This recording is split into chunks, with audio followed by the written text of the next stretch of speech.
امام مالک نے خبر دی، انہیں عمر بن عبید اللہ کے مولا ابو نضر نے، اور انہیں ابو قتادہ انصاری کے مولا نافع نے، اور انہیں ابو قتادہ رضی اللہ عنہ نے، کیا آپ رسول اللہ صلی اللہ علیہ وسلم کے ساتھ صلح حدیبیہ کے موقع پر مکے کے راستے میں آپ اپنے چند ساتھیوں کے ساتھ احرام باندھے ہوئے تھے، لشکر سے پیچھے رہ گئے؟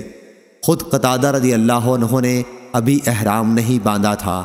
پھر انہوں نے ایک گورخر دیکھا اور اپنے گھوڑے پر شکار کرنے کی نیت سے سوار ہو گئے۔ اس کے بعد انہوں نے اپنے ساتھیوں سے جو احرام باندھے ہوئے تھے کہا کہ کوڑا اٹھا دیں۔ انہوں نے اس سے انکار کیا۔ پھر انہوں نے اپنا نیزہ مانگا، اس کے دینے سے انہوں نے انکار کیا۔